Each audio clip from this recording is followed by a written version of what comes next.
Terdapat di beberapa ruas jalan kota Palembang terpantau dengan kondisi rusak dan berlubang sehingga jika terjadinya hujan akan membuat seperti kolam berlumpur. Pantauan di 3 titik kondisi jalan kota Palembang yaitu di Jalan Sematang Borang Palembang, Kiai Haji Azhari Palembang dan Banten Palembang.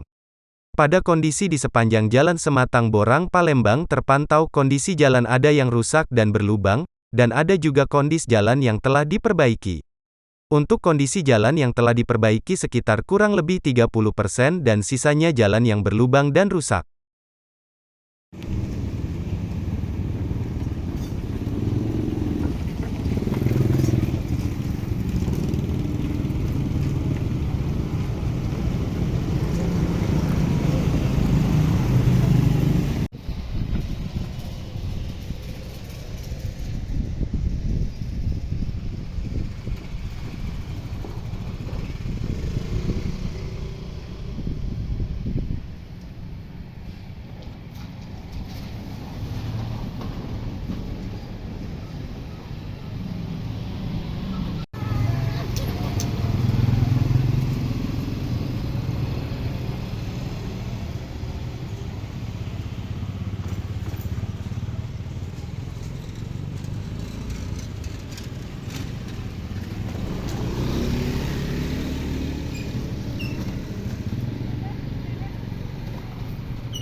Jangan lupa subscribe, share, komen, dan like ya.